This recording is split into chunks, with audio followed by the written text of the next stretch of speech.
Welcome to this video on network topology. A topology or network topology is basically a geometrical arrangement of network devices using connections. Now there are three words. One is geometrical arrangement, network devices, and connections. We'll see each of them. Geometrical arrangement pertains to the arrangement of the devices and cables using or pertaining to any geometrical shape. For example, that may be a linear, a circular, or any other for that matter. Network devices basically means any computer, printer, scanner, or any device which can be connected to the network. Now connections may be either wired or wireless. In the case of wired connections, there will be cables like optical fiber cables, maybe coaxial cables, and so on. In the case of wireless, there will be electromagnetic waves which are used to connect the devices. In this particular lecture, we are going to see the wired topologies. Now these are as follows. The first is bus, next is ring, star, tree or hierarchical, mesh, and the last is hybrid. Well, the first is bus. Here all the devices are connected to a single communication channel, as can be seen on the diagram on the right side. There is a backbone cable to which all the devices are connected, where each of the devices is connected using a T connector. That's a special connector. Now the backbone cable has got special devices called as terminator at both the ends. Now the terminators basically are used because the signal which is propagating through the network will otherwise rebound and come back into the cable and will interfere with the signals in the cable if the terminators are not present. To reiterate, the terminator will terminate the signal at both the ends so that the signal does not rebound. Now the data transmission is unidirectional, where any of the devices, for example this computer wants to communicate with any other computer, at a time only one computer will be sending. That is called as bus mastering. We'll see it afterwards. So the data can flow in either directions, but only one at a time.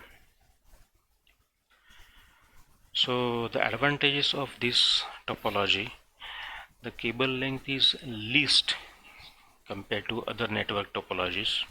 We'll see with reference to the other ones afterwards. And that is the very reason why it is less expensive. There are no specialized hardware required. Only the cable which is connecting the devices is sufficient. This is basically used in small networks and old technology that is not currently used mostly. As you can see, this is easy to understand, and if the cable is required for more distance, two or more cables can be connected together. That's why it is easy to expand as well. Now this has got some disadvantages. The first is single point of failure. If the cable itself fails, the whole network will fail. For example, the cable is cut, for example, at some point like this. Now the whole network will fail. Now the cable has got a specific capacity, and that's why it can transport the signal at a limited length. Now if the data to be transported is much more, that is the traffic is heavy, or there are more nodes, if one device is sending in this context, others will have to wait for long time, and that's why the network performance will decrease.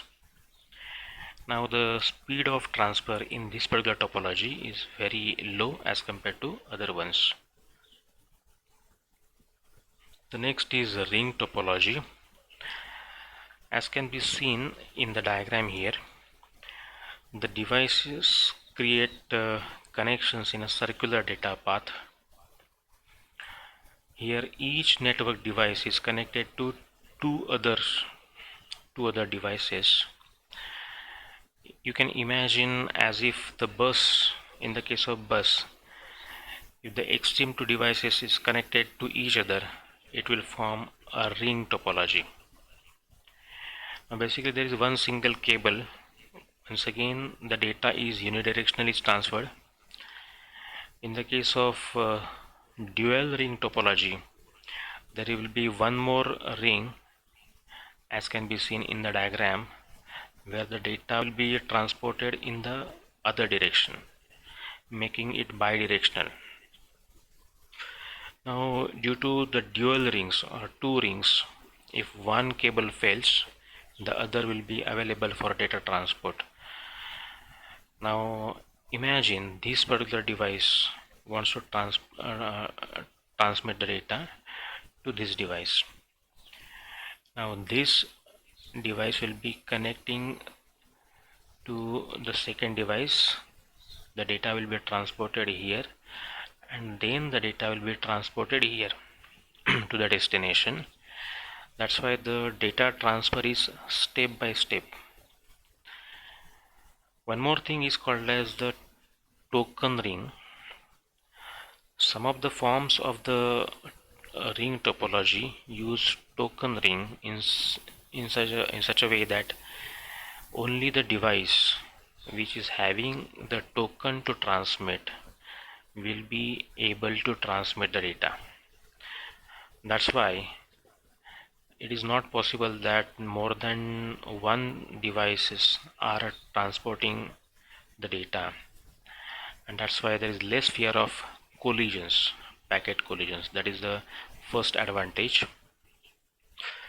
Collisions basically pertain to whenever data are being transported and they are coming in opposite direction in the same channel, the signal will cancel to each other and the message will be lost. So this is called as packet collisions. So with the help of tokens, we are avoiding packet collisions and data loss. Now as can be seen in the diagram, there is only the nodes are present along with the cables. There is no such network server required here. The data transfer is with high speed, and as only connectors are required, it is cheap to install and expand as well. The first disadvantage of this topology, as we have just seen, the data must pass through each workstation on the network, and that's why the speed, even though it is more than the bus, the speed is slower than the star topology. Once again, this topology also suffers from the single point of failure. If any of the device fails, even though the cable is working and rest of the devices are working, the whole network will fail because the message cannot be transported. Now more expensive hardware is required to connect each workstation to the network than the Ethernet cards and hubs or switches, and that's why this is one of the disadvantages. The next topology is star topology. As the name indicates, there is a special device which is present at the center, to which the rest of the devices are connected using devoted cables, dedicated connections. Now the central device may be a hub or a switch. We have seen previously the distinction between hub and switch. Now the cables which are used to connect the devices, they may be a twisted pair cable, a coaxial cable, or optical fiber cable for that matter. Now the first advantage is fast performance, because to the hub only one device is connected, and that's how the performance is high. Now as the central device is separate, that can be upgraded easily. We can replace that, we can upgrade that without disturbing the connected devices. This is easy to set up and modify. For example, if any device is need to be modified, that can be modified individually. Easy to troubleshoot as well. If any of the device goes in problem, we can find out that easily. That's why it is easy to troubleshoot. If the signal is not coming over this cable, we can identify that there is some problem over this device. Now if any of the device is in problem, that particular device can be replaced, maybe repaired, without disturbing the rest of the network. It has also got some disadvantages, as there is a devoted line or connection to each of the node or device. It has got more number of cables, that's why expensive to use. Once again, there is also a single point of failure, which is hub, which is the central devices. If that hub fails, all the star topology will be fail. The next is tree or hierarchical. As can be seen in the diagram, there is a root device to which some devices are connected, as can be seen in the diagram. To those devices, some other devices are also connected, forming one hierarchy or tree-like structure, and that's why the name. Now there has to be at least 3 levels to be called as a tree hierarchy. Now this is ideal if the workstation or the devices are connected in groups, are located in groups. This is basically used in WANs, the wide area networks. We'll see that afterwards once again when we see the internet. The advantages include basically expansion of nodes is possible and easy. You can simply go on attaching more nodes to either of the leaf nodes, and this can be extended. As the locations are separate and they are phase wise connected, they are easily managed and maintained.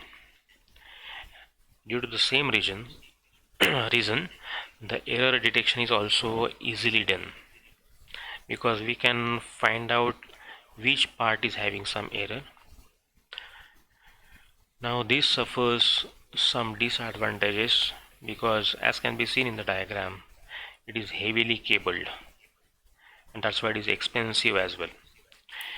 And once again, if the root fails, the whole network will fail. That's why once again there is a single point of failure. The next is mesh topology. As can be seen in the diagram, the way in which the devices are connected to each other, that gives it the name mesh. Now each individual device is connected using point-to-point connection to the rest of the devices.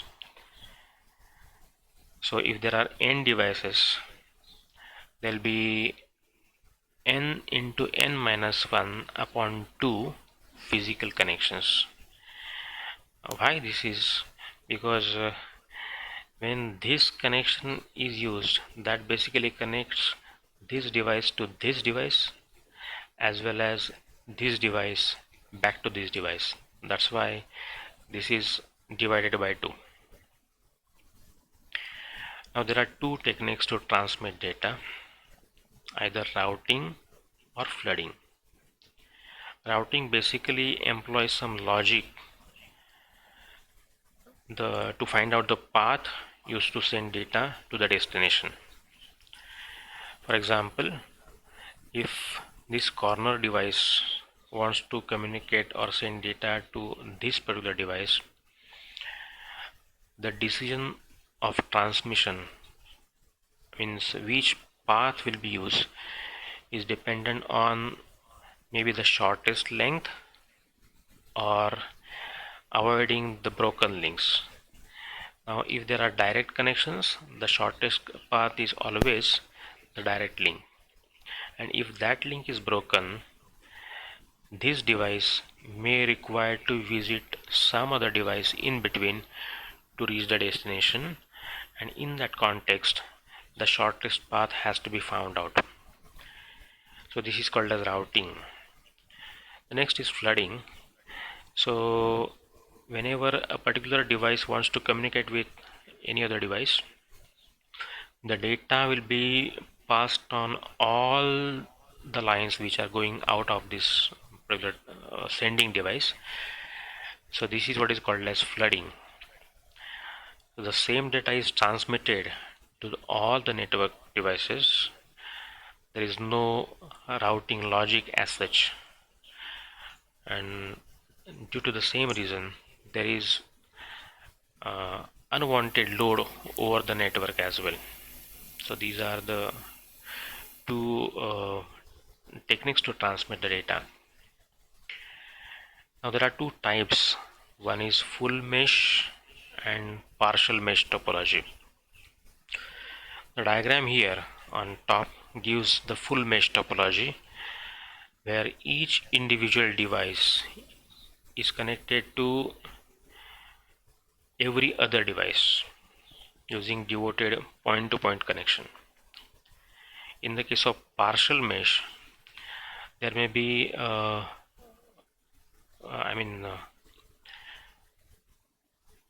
some devices may not be having point-to-point connections, as can be seen in the diagram. If you compare this diagram with partial mesh topology, you will get the difference that there is no devoted or point-to-point connection for these two computers. So this is partial mesh topology and this is full mesh topology. Coming to the advantages, this is the robust, in the sense that if any of the lines fail or maybe some devices fail, the topology will not fail. Previously we have seen that most of the topologies, other topologies, suffer from the single point of failure. That is not here. So this is the advantage of this one, and that's why this is the most reliable topology. For example, imagine here this particular node or device wants to communicate with this device. If the direct link is available, the data will always be sent over that line. Now in the case this line fails, the data may be transported using some other path, and there are multiple such paths. If other paths also fail, there will be some other paths available. So if any node fails or maybe line fails, there will be most of the times a path available. That's why it is robust. Now each connection can carry its own data load. That's, I mean, this is a connection which can carry its own load. For this device to transmit data to this device, there is a devoted line. The data can be transported over that line. That is the very reason why it provides security and privacy. These devices will be always communicating over the single line. No other device or line is connecting, and that's why the security and privacy can be maintained. Now the disadvantages, as can be seen, as there are many cables to be connected to the devices, the installation and configuration is difficult, and due to the same reason the cabling cost is more, because each of the device is connected to the rest of the devices. The last is hybrid topology. Here, as required, any of the previous topologies can be integrated together to form one hybrid topology. The most common examples being the star bus or ring bus. The name has to be a ring bus here.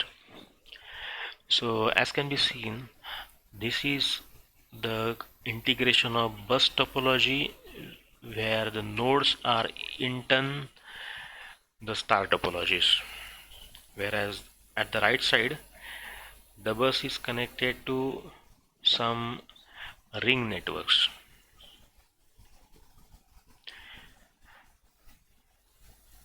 Now as can be seen, the advantages and disadvantages of all the inherited technology or the combined technology will be associated to this particular hybrid topology. The advantages being it is reliable, easy error detection and troubleshooting is possible. That's why it is reliable. It is effective. It combines the reliability of ring and tolerance of star. That's why it is more effective. It is scalable in the sense that size can be increased as desired, and flexible.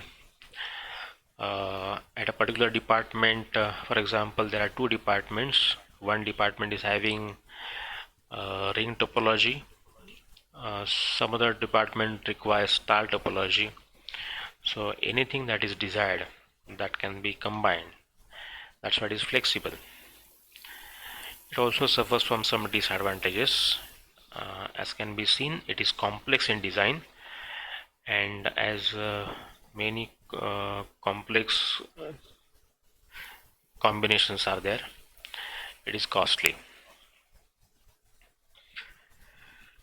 So last point to ponder, the topology can be basically categorized into two. One is physical and logical. Physical pertains to how the devices are actually interconnected with wires and cables, and the logical, how the devices appear to be connected to the user. For example, imagine a shared Ethernet network that uses hubs rather than switches. Now you know the difference between hubs and switches. Hubs cannot identify individual connections where switches can. And if hub is being used in a star topology, the message will always be passed to all the devices, which is very similar to what we have seen in the bus topology, where the sent message will be given to all the devices. That's why physically, even though the topology is star, logically it appears as if every node is connected to a common bus that runs from node to node. So effective network management requires that the person should be having the knowledge of both the physical as well as logical.